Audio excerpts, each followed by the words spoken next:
12 de março, sem medo da morte. Preciosa aos olhos do Senhor a morte dos seus santos. Salmo 116, versículo 15. Ninguém nasceu para morrer. A morte é uma intrusa na experiência humana. Vivemos a este mundo com vocação para a vida e é por isso que nós nos revoltamos com a morte. Não aceitamos o paradoxo de viver morrendo ou de morrer vivendo. No entanto, começamos a morrer desde que nós nascemos. Cada dia é um dia menos. Uma vida assim não teria sentido, a não ser que encontrássemos o segredo da vitória sobre a morte. O segredo existe.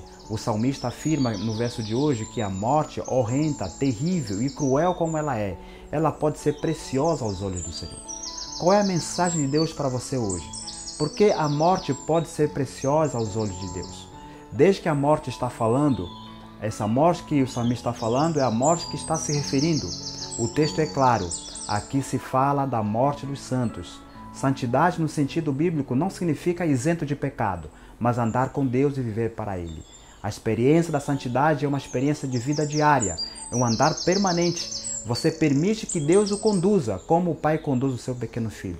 Há ocasiões em que os passos dos filhos não conseguem acompanhar os do pai e pode até escorregar ou tropeçar, mas não fica caído, porque está segurando o poderoso braço do pai. Existe entre eles um relacionamento de amor que não é abalado por nada. E se você viver essa experiência diária com Jesus, passará a ser uma pessoa santa. E se porventura a morte o surpreender em alguma esquina, essa morte será preciosa aos olhos de Deus. Por 3 motivos. Você estará livre das aflições desse mundo, dormirá em paz até a volta de Cristo. E finalmente, ressuscitará para a vida eterna. Por que ter medo então da morte? A não ser que você esteja longe de Deus, ou Ele não passa de uma simples teoria para você. Nesse caso, a morte torna-se o fim de tudo, ou no melhor sentido do raciocínio humano, torna-se um grande mistério. Faça de hoje um dia de companheirismo com Jesus. Tenha certeza de que a morte dos sonhos, dos seres amados ou dos planos futuros, nada é diante da perspectiva da ressurreição, que significa vitória, porque preciosa é aos olhos do Senhor a morte dos seus santos anjos.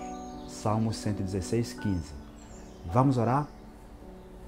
Querido Pai, muito obrigado, Senhor, pela esperança de que um dia estaremos revivendo por Senhor. Mesmo que a morte chegue, aqui e agora, nós estamos com certeza de que o Senhor estará ressuscitando a todos nós no último dia. Em nome de Jesus, amém.